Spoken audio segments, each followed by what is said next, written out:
Hello, my name's Will and I'm a farmer from South Norfolk. Now this hasn't always been the case because a few months ago I was working as a journalist for Sky News.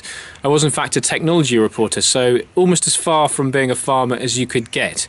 Although there is quite a lot of technology involved on the farm, as I'm finding out very rapidly. I've been at work now for about 6 weeks and it's been extremely busy. I've had to get my head around a lot of different jobs.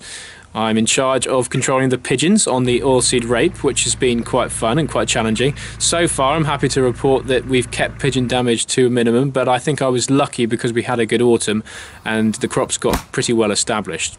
I've also had to do some muck spreading because one of the big parts of our farm is duck production. So we produce ducks for Grecian which end up in Waitrose, and I've been carting muck on the farm, and also I've been spreading muck on the farm, which has been quite good fun.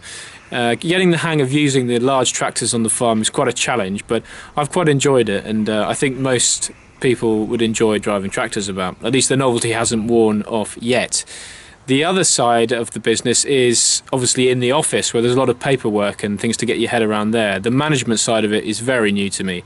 I'm not anywhere near, obviously, managing a business yet. My dad and my uncle are running it very ably at the moment. I have done for over 30 years.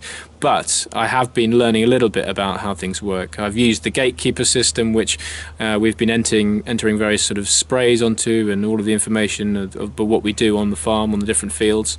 So that's been going on. But I've also learned a little bit about subsidies and the basic payment scheme and things like that. Elsewhere, our miscanthus has been harvested, which we grow for biomass. Now, we've put this on land which ordinarily wouldn't be very productive for things like wheat or barley, so being able to get a return out of it is pretty useful. It's quite interesting the process they use to harvest it and what happens after that. So they use a forage harvester to cut it down, and this gets turned into bales once it's dried out, and eventually that'll get turned into pellets before being burnt in a power station. It's going to be interesting over the next few months, particularly as things start to ramp up on the arable side of the farm, to see the cycle and the changes on the farm. And obviously everything builds up to the big event, which is harvest. So I'll be looking forward to seeing how the crops develop and how everything changes throughout the spring, which is just beginning now. So that's the end of my first video diary for Farmers Weekly. I'll be doing these every 3 months, so look out for the next one online, but I'll be writing articles for the magazine and the website every month, so please keep reading them. See you soon.